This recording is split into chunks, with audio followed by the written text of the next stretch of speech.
इस वीडियो में अपन test for कैटाइन्स सारे जो कैटाइन्स हैं उनके टेस्ट करने वाले हैं। पार्ट फर्स्ट में अपन ने सारे जो एनायंस थे नीट के सिलेबस में उनका टेस्ट कर लिया था। अब जो कैटाइन्स हैं नीट के सिलेबस में अपन उनका टेस्ट करने वाले हैं। ठीक है, तो कौन कौन से कैटाइन्स हैं नीट के सिलेबस में पहले देख लो।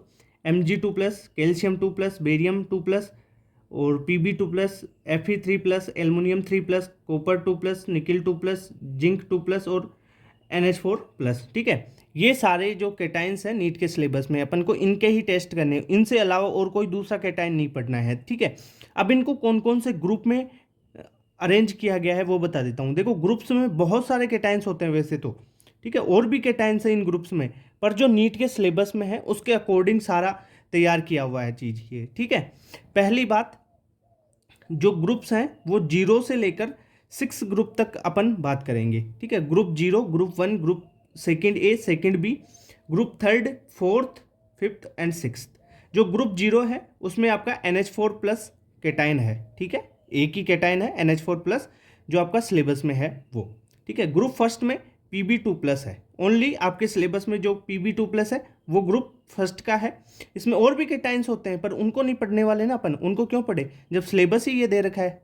ग्रुप सेकेंड ए में देखो, जो Pb2+ है ना, जो ये अगर PbCl2 है ना, वो स्प्रिंगली सोल्यूबल होता है। इस कारण ये क्या है, ग्रुप सेकेंड ए में भी आ जाता है। तो लेड 2+ ग्रुप सेकंड ए में भी है, और कॉपर 2+ सेकंड ए का है। देखो, कई बार क्वेश्चन ऐसे ही भी पूछ लिया जाता है। लास्ट ईयर क्वेश्चन पूछा ही है ना कि ग्रुप थर्ड में कौन से कौन जो एल्युमिनियम 3+ है, मान लो वो कौन से ग्रुप का है, तो ग्रुप थर्ड का है। जिंक 2+ कौन से ग्रुप का है, ग्रुप 4 का है। ठीक है, ऐसा क्वेश्चन भी आ सकता है। तो ग्रुप सेकंड बी में आपके नीट में कोई जो कैटाइन है वो दे नहीं रखे तो खाली छोड़ दो, आपके सिलेबस में है ही नहीं इसके कैटाइन सारे।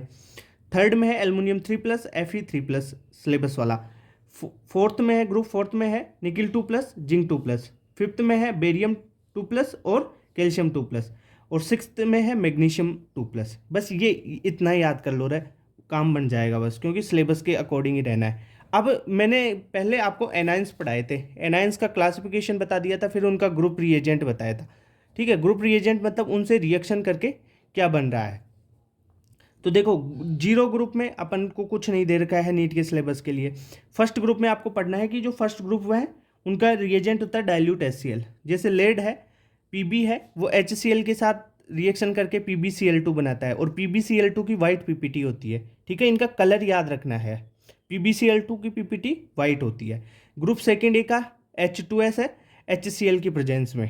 ठीक है, H2S डालोगे तो क्या बनाएगा, PbS बनाएगा, और यहाँ से Cu बनाएगा।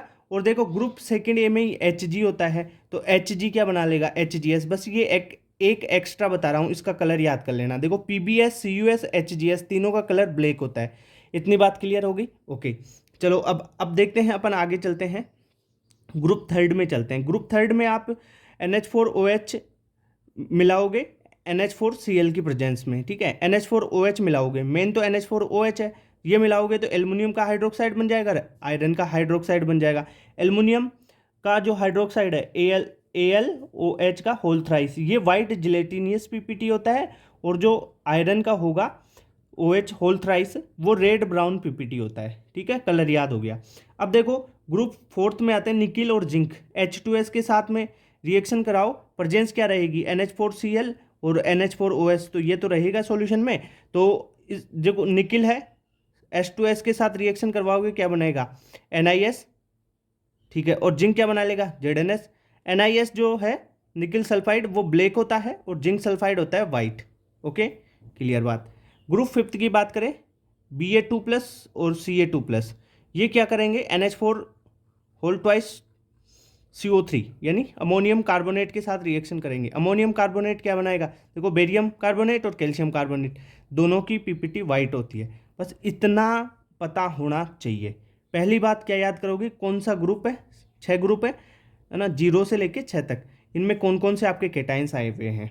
ठीक है भाई, NH4+ आ गया 0 में, Pb2+ आ गया फर्स्ट में, Pb2+ ही सेकेंड ए में आ गया, कॉपर 2+ है सेकेंड ए में। ठीक है, थर्ड में एल्युमिनियम 3+ और Fe3+। देखो, एक चीज़ तो सिंपल याद हो जाएगी तुम्हारे को, कैसे, थर्ड ग्रुप में क्या है, एल्युमिनियम 3+3 है ना, और Fe3+, ये तो ऐसे तो कैसे याद होगी। ठीक है, और लास्ट में मैग्नीशियम एक याद कर लेना, 6th वाला Mg। ओके, ऐसे ऐसे ऐसे कुछ ऐसे तुक्के लगा लगा के याद कर लेना ना। बेरियम कैल्शियम है, ये 5th में है। ओके, ये कलर याद कर लेना इनके पीपीटी के। अब देखो अपन क्या क्या पढ़ेंगे टेस्ट के कैटायन में, एक तो पढ़ेंगे ड्राई टेस्ट और एक पढ़ेंगे वेट टेस्ट। ठीक है, जो वेट टेस्ट है वो ऐसे ही किया जाता है। ये अपन ने ये जो कलर निकाल लेना, PbCl2 का वाइट हो गया, PbS का, ये सारे वेट टेस्ट की कैटेगरी में आएंगे। और आगे और पढ़ेंगे अपन वेट टेस्ट। ठीक है, ड्राई टेस्ट में अपन पढ़ेंगे flame test, borax bead test. सबसे इंपॉर्टेंट क्या है? बोरेक्स बीड टेस्ट, बस ये इंपॉर्टेंट है, ये आना चाहिए।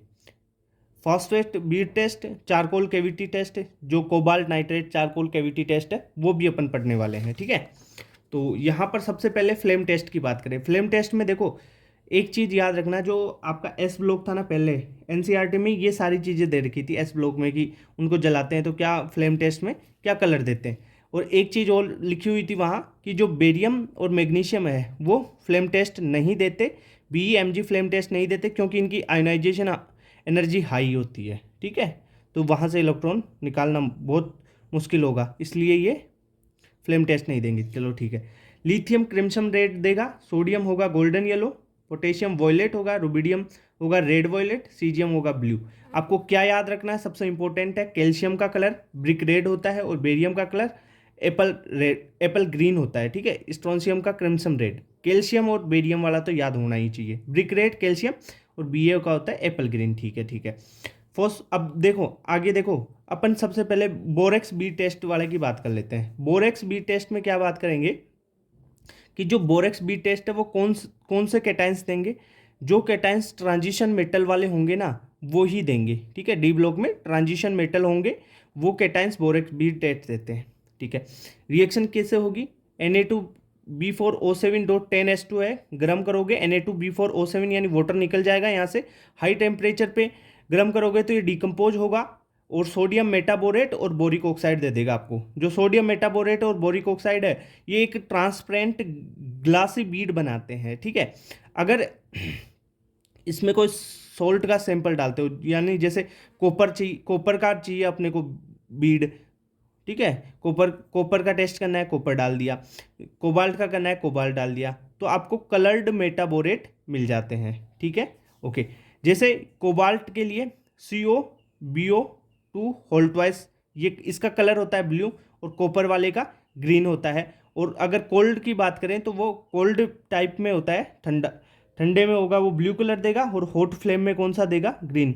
ये अपन ऑक्सीडाइजिंग फ्लेम की बात कर रहे हैं, रिड्यूसिंग फ्लेम की बात नहीं कर रहे। देखो ये सारी चीज़ बता देता हूँ, क्वेश्चन आएगा नहीं इनसे। क्वेश्चन तो यहाँ तक ही हो जाता है अपना कि बोरेक्स बी टेस्ट, ये देखो कलर मेटाबोरेट बनते हैं, बस यहाँ तक। कॉपर ज़्यादा कोबाल्ट का कलर ब्लू पूछेगा और कॉपर का हॉट फ्लेम में ग्रीन होता है और कोल्ड फ्लेम में ब्लू होता है। ठीक है, ऑक्सीडाइजिंग फ्लेम की बात करें, कॉपर होता है कोल्ड फ्लेम में ब्लू, हॉट फ्लेम में ग्रीन। अगर Fe3+ की बात करें, कोल्ड फ्लेम में येलो और हॉट फ्लेम देंगे ऑक्सीडाइजिंग वाली, दोनों ही ऑक्सीडाइजिंग है कोल्ड और हॉट वाली, ये येलो ब्राउन होता है। निकिल 2+ रेड ब्राउन देता है कोल्ड में और हॉट में देता है वॉयलेट। ये याद नहीं करना, अरे कॉपर का याद कर लो बस, ब्लू कलर और ग्रीन कलर। कोबाल्ट का ब्लू होता है, कॉपर का ग्रीन और ब्लू, बस इतना सा याद कर लो, बस यहीं से क्वेश्चन आएगा तो। अब बात करते हैं phosphate bead test. Phosphate bead test में क्या करेंगे? माइक्रोकॉस्मिक सोल्ट लेंगे, यानी ये है सोडियम अमोनियम हाइड्रोजन फॉस्फेट। ठीक है, 0.4H2O, ठीक है, .4H2O। इसको गर्म किया तो ये सोडियम मेटाफॉस्फेट में टूट जाएगा, सोडियम मेटाफॉस्फेट प्लस NH3 निकाल देगा। और ये जो सोडियम मेटाफॉस्फेट है भाई वही मेटाबोरेट वाला सिस्टम हो गया, ये तो सोडियम मेटाबोरेट ही था, तो बोरेक्स बी टेस्ट था। अगर ये जो है आपका सोडियम मेटाफॉस्फेट, ये ट्रांसपेरेंट बीड के काम कर रहा है, पर यहाँ पर अपन ने फॉस्फेट का सोल्ट लिया था तो ये फॉस्फेट बीड टेस्ट कहलाता है। ठीक है, और सारी चीज़ें इसकी कलर वगैरह ये सब कुछ ऐसे ही देगा। जो ये चल रहा है ना आगे, इसको आगे यहाँ तक ले सकते हो, ये कोबाल्ट का ब्लू, ठीक है, कॉपर का ग्रीन ब्लू, ये सारी चीज़ें वैसे की वैसे हो जाएगी। ओके, चारकोल कैविटी टेस्ट की बात करें, इसमें सॉल्ट लोगे और Na2CO3 के साथ आपको मिलाना है और गर्म करना है तो आपको कलर्ड मेटल ऑक्साइड मिलेगा। अगर यहाँ पे आपके जो नीट का सिलेबस है दो ही दे रखे हैं, Pb2+ ग्रे कलर का होगा, Zinc2+ होगा वाइट कलर का। ओके, इतनी बात क्लियर हो गई। तो देखो मैंने फ्लेम टेस्ट और इसमें से याद क्या रखना है, एक चीज़ बताऊँ, बोरेक्स बी टेस्ट याद रख लो बस, ओनली ये काम का है। और ये कैल्शियम का ब्रिक रेड होता है, बेरियम का एप्पल ग्रीन कलर होता है। बोरेक्स भी टेस्ट ट्रांजिशन मेटल देती है, Na2B4O7.10S2O, ठीक है। इसको गर्म करेंगे तो Na2B4O7 मिलेगा, हाई टेम्परेचर पे करोगे तो ये डिकम्पोज होगा सोडियम मेटाबोरेट और बोरिक एसिड में, ठीक है। बोरिक एसिड नहीं, बोरिक ऑक्साइड में, जिसे बोरिक एनहाइड्राइड भी बोलते हैं कई बार, ठीक है। ये एक ट्रांसपेरेंट ग्लासी बीड बनाएगा, इसमें कोई सोल्ट डालोगे तो उस सोल्ट का बीड बनाएगा और वैसा ही कलर आपको देगा। इतनी बात क्लियर होगी। फोस्फेट बीड टेस्ट में वही सोडियम मेटाफॉस्फेट बनेगा, और यहाँ पे भी सोडियम मेटाबोरेट बन रहा था, यहाँ सोडियम मेटाफॉस्फेट बन रहा है, बस इतनी सी बात है, और सारे कलर सेम होते हैं, वैसे ही बीड बनाता है ये भी। क्लियर बात। तो ये फ्लेम टेस्ट आपके हो गए। क्लियर। अब ये जो चारकोल कैविटी टेस्ट है, इसको और ये कोबाल्ट नाइट्रेट वाला समझा देता हूँ इसका, है ना। चलो रुको एक बार।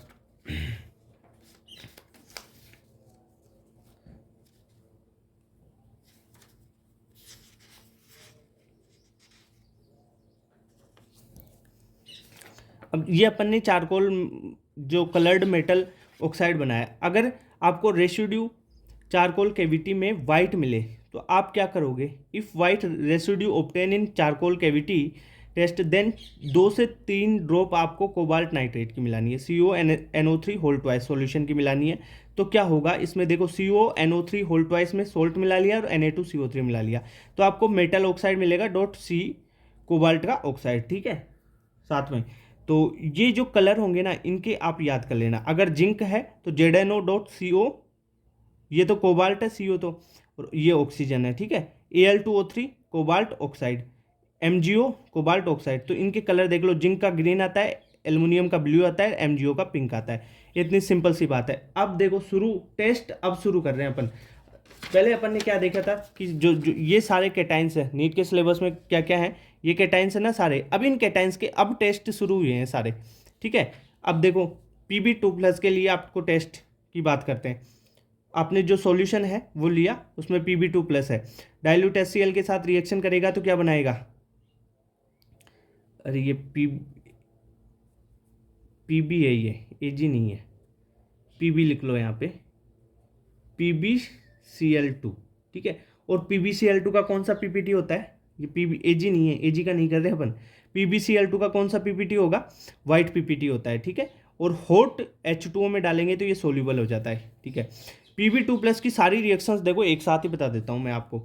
Ki के साथ रिएक्शन करवाएंगे तो PbI2 बनेगा, जो येलोइश पीपीटी होता है। KCN के साथ करवाएंगे तो Cn का होल ट्वाइस इसके साथ जुड़ेगा, यानी PbCN2 जो वाइट पीपीटी होता है। K2CrO4 यानी CrO4 जुड़ जाएगा तो ये येलो पीपीटी होता है। अगर NaOH के साथ जोड़ेंगे तो ये क्या बेस का काम करेगा, ये एम्फोटेरिक है तो बेस के साथ भी काम करेगा एसिड के जैसे, ठीक है। तो NaOH के साथ काम करेगा तो लेड का हाइड्रोक्साइड बना देगा, PbOH होल ट्वाइस, ठीक है। ये भी वाइट पीपीटी का होता है। H2S के साथ रिएक्शन करके PbS ब्लैक पीपीटी बनाता है, और NH4OH के साथ रिएक्शन करके PbOH होल ट्वाइस बना देता है, जिसका वाइट पीपीटी होता है। अगर NH4OH एक्सेस में डालते हैं ना, तो यहाँ पे जो है कोई भी चेंज नहीं आता, जो वाइट पीपीटी यहाँ पे रहा है ना, वैसा कि वैसा पीपीटी रहता है। अगर आप NaOH में डाला तो ये NaOH का भी वाइट पीपीटी बन रहा है, ये हाइड्रोक्साइड बन रहा है, पर NaOH को एक्सेस में डालने पर क्या होता है, ये सोल्यूबल हो जाता है। देखो आपके डाउट कहाँ पे आएगा? डाउट यही आएगा कि NaOH के साथ पे भी रिएक्शन करवाए तो PbOH का होल ट्वाइस बना, जो वाइट पीपीटी है, और NH4OH के साथ भी वही काम किया इसने। पर NaOH क्या है? स्ट्रॉन्ग बेस, और NH4OH वीक बेस है। देखो स्ट्रॉन्ग बेस के साथ में एक्सेस में रिएक्शन करवाने पर ये सोल्यूबल हो जाता है, पर वीक बेस है NH4OH, एक्सेस में डालो कोई चेंज नहीं होगा, वाइट पीपीटी का वाइट पीपीटी ही रहेगा। क्लियर बात? ओके। और एक चीज़ और देख लो, Pb की Ki के साथ रिएक्शन करवाएंगे तो PbI2 बनेगा, जो येलो पीपीटी का होता है। अगर एक्सेस में Ki डालते हैं ना तो ये भी सोल्यूबल हो जाता है। ओके, तो लेड के ये टेस्ट हो गए। सिंपल सा, HCl के साथ डाला, PbCl2 बना। अरे PbCl2 क्या होगा? कलर क्या होगा PbCl2 का? वाइट होगा, और ये हॉट वाटर में क्या हो जाएगा? सोल्यूबल। क्लियर? तो ये लेड के टेस्ट हो गए। अब अपन कॉपर की बात करते हैं। देखो कॉपर के टेस्ट की, जो कॉपर 2+ है वो H2S के साथ रिएक्शन करके CuS की ब्लैक पीपीटी बनाता है। देखो कॉपर कौन से ग्रुप का है? सेकेंड ए का है, ठीक है।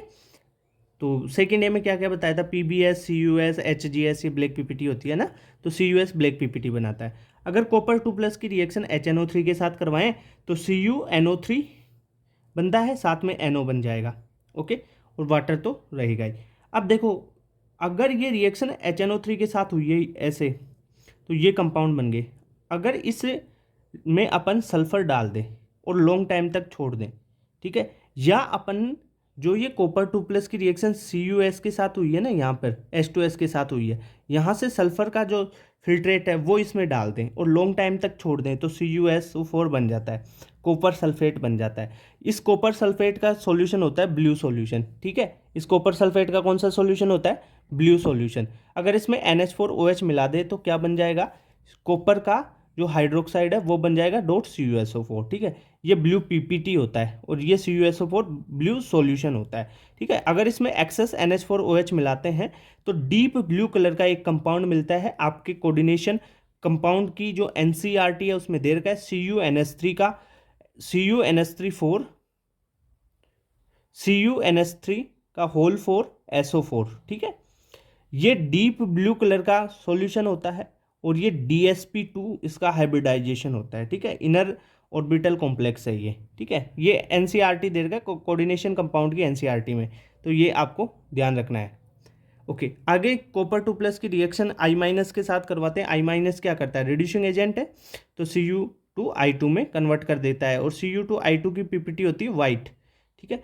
अगर देखो सॉल्यूशन में I2 Cu2I2 + I2 बनेगा। अगर सॉल्यूशन में देखो I- हो रहा है, ये I2 के साथ रिएक्शन करके I3- बना लेते हैं और I3- कैसा होगा?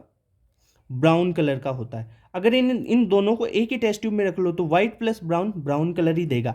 एक ही टेस्ट ट्यूब में हो रही है ना ये सारी चीज़ें, तो व्हाइट में ब्राउन मिलाओगे तो ब्राउन ही कलर देगा आपको। क्लियर।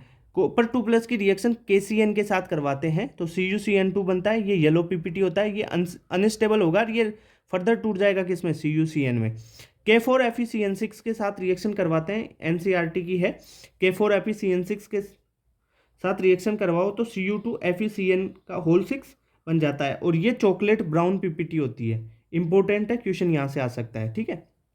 अगर NH4OH एक्सेस में है उसके साथ रिएक्शन करवाते हो तो CuNH3 का होल 4 2+ वाला एक कंपाउंड बनता है, कॉम्प्लेक्स कंपाउंड, ठीक है, सोल्यूबल होगा ये। और NH4OH नॉर्मली है तो उसकी रिएक्शन करवाओगे तो कॉपर का होल हाइड्रोक्साइड बन जाएगा जो लाइट ब्लू कलर का होता है। अगर एक्सेस मात्रा में NH4OH डालते हो तब बनता है CuNH3 होल 4। ये जो कोऑर्डिनेशन +2+ कोऑर्डिनेशन कंपाउंड बनता है ना, ये एक्सेस मात्रा में NH4OH डालने पर बनता है। क्लियर बात? ओके, ये कॉपर 2+ के टेस्ट हो गए सारे। अब अपन बात कर लेते हैं एल्युमिनियम के टेस्टों की, ठीक है। एल्युमिनियम 3+ के टेस्ट की बात करते हैं। एल्युमिनियम कौन से ग्रुप का है? 3+ दिख रहा है तो थर्ड ग्रुप का होगा। आयरन 3+ होता है तो ग्रुप थर्ड का है, ठीक है। ऐसे सिंपल तरीका है ये याद करवाने का।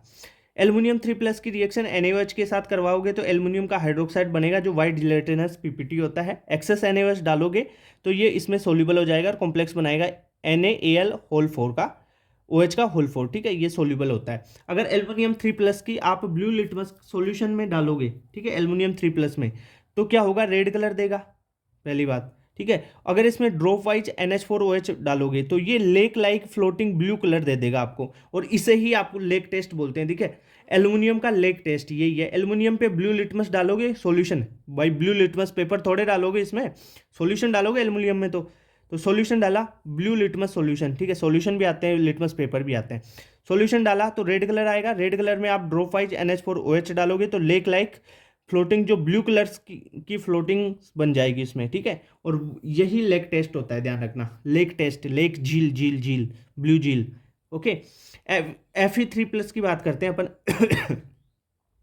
Fe3+ के टेस्ट की बात करते हो। Fe3+ में NH4OH डालते हैं, ठीक है, NH4Cl की प्रेजेंस में। ये एल्युमिनियम का है, ये Fe3+ की बात कर रहे हैं अब, है ना। तो FeOH का होल थ्राइस बन जाता है जो रेड ब्राउन PPT का होता है। ये चीज़ें तो मैंने यहाँ पे बताई थी ना तुम्हारे को, देखो शुरू में, ये वाइट जिलेटिनस PPT, FeOH3 का रेड ब्राउन PPT। ये PPT के कलर याद कर लेना, सारे टेस्टों में यही कलर आते हैं, बस यही कलर आएंगे और यही याद करना आपको। Fe3+ KCN के साथ रिएक्शन करेगा तो K3FeCN का होल 6 बन जाएगा, सोल्यूबल होगा और येलो होगा ये, ठीक है, कलर। Fe3+ की जो ये देखो एक्सेस में K4FeCN6 के साथ में, और इसको K4FeCN6 को एक्सेस में डालने पर और SCN माइनस के साथ में रिएक्शन करवाते हैं तो ये जो कंपाउंड बनेगा ना, इनको याद कर लेना। देखो, एक तो प्रेशियन ब्लू कलर का कंपाउंड बनेगा, ठीक है, Fe4, यहाँ पे देखो ये Fe+3 में है और अंदर वाला Fe+2 में है, ध्यान रखना, CN6 होल थ्राइस, ये होता है प्रेशियन ब्लू कलर। अगर एक्सेस मात्रा में डाल दे तो आपके साथ बनेगा KFe वर्किट FeCN होल 6, ठीक है, ये बन जाएगा प्रेशियन ब्लू कोलाइड सॉल्यूशन, और ये बनता है PPT। एक्सेस में डालने पर कोलाइडल सॉल्यूशन बन जाता है। अगर देखो HCN के साथ रिएक्शन करवाते हैं ना, तो एक रेड ब्लड कंपाउंड बनता है, ठीक है, रेड ब्लड कलर का कंपाउंड बनता है, ठीक है। और जो है ये FeSCN का होल थ्राइस लिख सकते हैं, या इसको FeSCN का 2+ में, ठीक है, ये दोनों तरीके से लिखा जा सकता है, दोनों तरीके सही हैं इसके।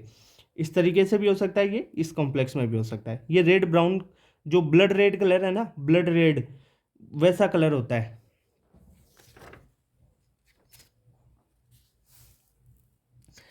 जिंक 2+ के टेस्ट की बात करें, इसकी रिएक्शन देख लो। देखो, जिंक की सल्फाइड H2S के साथ में रिएक्शन करवाओ मान लो, ठीक है, तो ZnS का वाइट PPT देता है ये। अरे ये रिएक्शन ZnS कैसे हुई? जिंक 2+ की रिएक्शन H2S के साथ करवाया तो ZnS का वाइट PPT आ गया। इसमें डाइल्यूट HCl डाला तो ZnCl2 ये सोल्यूबल हो गया, PPT से सोल्यूबल हो गया। अब इसमें NH4OH डाला तो जिंक का हाइड्रोक्साइड बन गया, जो जिलेटिनस वाइट PPT होता है। एक्सेस NaOH डालने पर ये सोल्यूबल हो जाती है।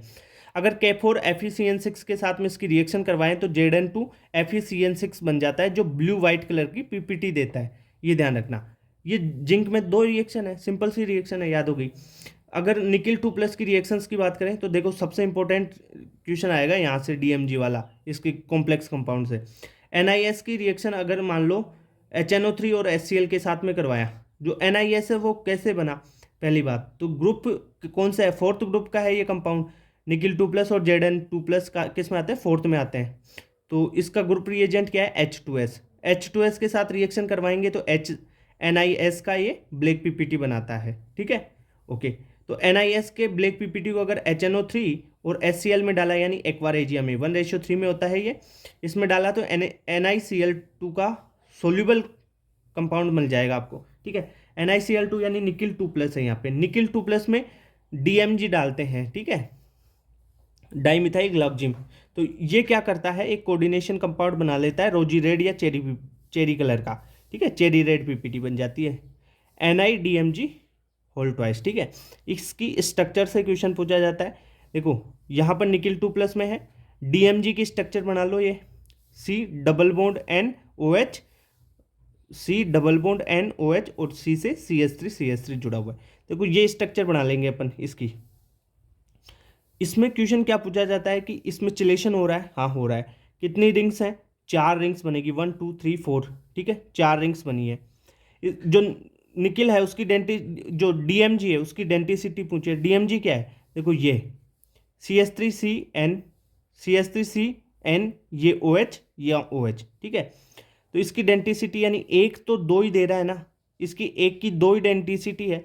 फिर ये दूसरा आया यानी इसकी 2 है, यानी डेंटिसिटी बोली जाती है एक की, यानी DMG होल ट्वाइस है ना, DMG एक की पूछ रहा है तो डेंटिसिटी एक की होती है 2 की होगी 4 यहाँ पे, ठीक है। तो डोनर एटम क्या है? इसमें नाइट्रोजन है, ये भी पूछा जाता है, क्वेश्चन आया हुआ है। इसमें एक क्वेश्चन और ये भी आया हुआ है कि 4 मेंबर की और 5 मेंबर की रिंग पूछी हुई, 5 मेंबर और 6 मेंबर की रिंग पूछी हुई है। देखो, इसमें 5 मेंबर है, कैसे? 1 2 3 4 5 मेंबर। इसमें देखो, निकिल नाइट्रोजन OH, देखो 1 2 3 4 5 6, ठीक है, 6 मेंबर की रिंग। ये 6 मेंबर की 2 रिंग है और 5 मेंबर की भी 2 रिंग है, ध्यान रखना। ये 5 मेंबर की रिंग है, ये 6 मेंबर की, ये 5 मेंबर की रिंग, ये 6 मेंबर की रिंग, ये भी पूछा जाता है। ये वाटर में इनसॉल्युबल कंपाउंड है, उसमें देखो सिमेट्रिकल हाइड्रोजन बॉन्डिंग हो रही है। यहाँ पर देखो सिमेट्रिकल हाइड्रोजन बॉन्डिंग हो रही है, ये ध्यान रखना। ये DsP2 है इसका हाइब्रिडाइजेशन, ये स्क्वायर प्लेनर कॉम्प्लेक्स है। तो यहाँ पर जेई मेंस में भी क्वेश्चन पूछा हुआ है इससे, निकिल DMG2+, ये रोजी रेड कलर का PPT होता है। इसमें चार जो है रिंग बनती है, एक 2 तो 5 मेंबर की रिंग बनेगी है, 2 6 मेंबर की रिंग बनती है। ये ऑप्टिकली इनएक्टिव कंपाउंड है क्योंकि इसमें सिमेट्रिकल हाइड्रोजन बॉन्डिंग हो रही है और ये वाटर इनसॉल्युबल है। इसकी कोऑर्डिनेशन नंबर 4 हो गई। ये DsP2 होता है इसका हाइब्रिडाइजेशन और ये स्क्वायर प्लेनर कॉम्प्लेक्स होता है। इतनी बात क्लियर? ओके। तो निकिल अगर CO के साथ में न्यूट्रल कॉम्प्लेक्स बनाता है तो ये NiCO4 का वैलेट कॉम्प्लेक्स बनाता है, जिससे अगर हीट करते हैं तो निकिल प्योर अपने को मिल जाता है। ये इम्प्योर निकिल से प्योर निकिल बनाने का एक तरीका है। ये देखो NCERT में एक लाइन दे रखी है इसकी कोऑर्डिनेशन कंपाउंड में, इसलिए ये रिएक्शन बताई है मैंने। ओके, चलो ये हो गया। इसके बाद में बेरियम 2+, Ba2+, कैल्शियम 2+ और मैग्नीशियम 2+ के बात कर लेते हैं। जो Ba2+ है NH4 होल ट्वाइस CO3, यानी अमोनियम कार्बोनेट के साथ रिएक्शन करेगा तो बेरियम कार्बोनेट बना लेगा, जो व्हाइट पीपीटी का होता है। अगर इसमें अपन देखो एसिटिक एसिड और K2Cr2O4 डालते हैं, देखो K2Cr2O4 डालेंगे, देखो ये व्हाइट पीपीटी है, पहले तो इसको डिजोल्व करेंगे, तो एसिटिक एसिड डाल के इसको डिजोल्व कर लेंगे, घोल लेंगे। फिर इसमें K2Cr4 डालेंगे, तो K2Cr4 क्या बना देगा, BaCrO4, जो येलो पीपीटी का होता है। ठीक है, ओके। जो बेरियम होता है ना, उसका CrO4 2- के साथ सोल्ट, SO4 2- के साथ और C2O4 2- के साथ, ये सारे सोल्ट क्या होते हैं, इनसोल्यूबल सोल्ट होते हैं। अगर कैल्शियम की बात करें, कैल्शियम वही अमोनियम कार्बोनेट के साथ रिएक्शन करके कैल्शियम कार्बोनेट बनाता है, व्हाइट पीपीटी का होता है। इसको व्हाइट पीपीटी को डिजोल्व करने के लिए इसमें एसिटिक एसिड डाला, व्हाइट पीपीटी को डिजोल्व करने के लिए इसमें क्या डाला अपन ने, एसिटिक एसिड डाला। और जो एसिटिक एसिड डालने के बाद में इसमें डाल दिया अपन ने अमोनियम ऑक्जेलेट। जो अमोनियम ऑक्जेलेट है ना, वो कैल्शियम ऑक्जेलेट का जो एक व्हाइट पीपीटी बना लेता है। ठीक है, और एक चीज बताऊं, देखो बेरियम का क्रोमियम जो है CrO4 2-, SO4 2- और C2O4 इन तीनों का जो कॉम्प्लेक्स बनता है ना, यानी BaCrO4 बन जाए, BaSO4 बन जाए, BaC2O4 बन जाए, है ना। तो ये क्या होते हैं, सारे इंसॉल्युबल होते हैं, पर इसका कैल्शियम का C2O4 ही इंसॉल्युबल होता है। ठीक है, यानी कैल्शियम ऑक्जेलेट ही इंसॉल्युबल होगा। ओके, अगर मैग्नीशियम के टेस्ट की बात करते हैं तो मैग्नीशियम 2+ है ना, वो रिएक्शन करेगा Na2HPO4 के साथ में। Na2HPO4 के साथ में रिएक्शन करके मैग्नीशियम अमोनियम फॉस्फेट बना लेगा, और जो व्हाइट पीपीटी का होता है, एक ही बस इसकी एक ही रिएक्शन दे रखी है भाई, इतनी सारी रिएक्शन है तो एक एक याद करना भी बहुत मुश्किल हो जाता है। ठीक है, तो इतनी चीज हो गई। अब देखो ये बेरियम 2+, कैल्शियम 2+ और मैग्नीशियम 2+ के सारे कॉन्सेप्ट बता दिए। अब लास्ट आ जाता है अपना NH4+। देखो NH4+ की रिएक्शन KOH या कोई भी बेस से करवा लेते हैं अपन। ठीक है, तो ये क्या देता है, अमोनिया दे देता है अपने को, NH3 गैस निकाल देता है। NH3 गैस कैसे निकालेगा, ठीक है, इसकी पहचान कैसे करेंगे, तो आप एक ग्लास रोड लो, ऐसी ग्लास रोड लो, उस पर HCl लगाओ, और जो जहाँ पे NH3 निकल दिया ना वहाँ पे लेके जाओ उसको, तो क्या देखोगे, वहाँ पे NH4Cl के वाइट फ्यूम्स निकल रहे हैं। ठीक है, तो जो NH4Cl है उस कैसे देखो, NH3+HCl रिएक्शन करके NH4Cl बना लेंगे, जिसके वाइट फ्यूम्स निकलते हैं। देखो जो NH3 है, इसकी रिएक्शन आप नेचुरल रिएजेंट से करवा दो, यानी K2HgI4 बेसिक मीडियम में। ठीक है, बेसिक मीडियम में हो तभी इसे नेचुरल रिएजेंट बोलते हैं। तो ये क्या बना देता है आपको, रेड ब्राउन पीपीटी देता है, और रेड ब्राउन पीपीटी होती है आयोडीन ऑफ मिलन बेस की। ठीक है, iodine of Milan base compound बनता है, जैसे HgO HgNH2I। ठीक है, ये कंपाउंड बनता है HgO HgNH2I, ये आयोडीन ऑफ मिलन बेस होता है। तो ये जो है ना, ये रेड ब्राउन पीपीटी होती है, इससे अमोनियम जो NH4+ है उसका टेस्ट हो जाता है। सिंपल सा टेस्ट है। अब देखो मेरी बात सुनो, मैंने आपको सारी चीज़ें बता दी। सबसे पहले देखो, मैंने बताया आपको जो सारे कैटाइंस हैं वो बता दिए। देखो जो नीट का सिलेबस है ना, वही चीज़ से शुरू किया अपन ने, यही नीट के सिलेबस में उनको ग्रुप में डाल दिया, 6 ग्रुप बनाए, और फिर इनकी पीपीटी आपको याद करने के लिए बोला। ठीक है, फिर अपन ने जो टेस्ट है सारे वो कर लिए, फ्लेम टेस्ट भी कर लिया, phosphate bead test, charcoal cavity, borax bead test, ये सारे टेस्ट कर लिए। इसके बाद में अपन ने देखो ये Copper 2+ और Lead 2+ का टेस्ट कर लिया, Lead 2+ के सारे टेस्ट कर लिए। उसके बाद में Copper 2+ के टेस्ट भी कर लिए। ये Copper 2+ के, इसमें ध्यान रखना CUS का ब्लैक पीपीटी होता है। और एक क्वेश्चन ये K4FeCN6 का याद रख लेना, चॉकलेट ब्राउन पीपीटी। ठीक है, ओके, ये चीज़ हो गई। इसके बाद में देखो Ba2+, कैल्शियम 2+, मैग्नीशियम 2+ के टेस्ट देख लिए। ठीक है, ओके। अब आ गया आपका जिंक का और निकिल 2+ का। ये निकिल 2+ को तो इम्पोर्टेंट है, सबसे इम्पोर्टेंट निकिल 2+ का ही टेस्ट है। इसमें ये जो डाईमिथाइल है ना, इसका कोऑर्डिनेशन कंपाउंड में भी दे रखा है, वहाँ पे भी आप पढ़ते हो डीएमजी को। रेड रोजी रेड पीपीटी बनाता है, ये चेरी रेड, ये कॉम्प्लेक्स कंपाउंड बनाता है। और एक ईडीटीए की स्ट्रक्चर में भी एसिक्लेशन बनती है, वो भी याद कर लेना आप। बस दो इक्वेशन बनते हैं, निकिल डीएमजी वाला और ईडीटीए का, वो कोऑर्डिनेशन कंपाउंड में है ईडीटीए, है ना, वो भी याद कर लेना। ये एल्युमिनियम और आयरन के टेस्ट हो गए। अब इनके टेस्ट के बाद में अपन ने NH4 का टेस्ट देख लिया।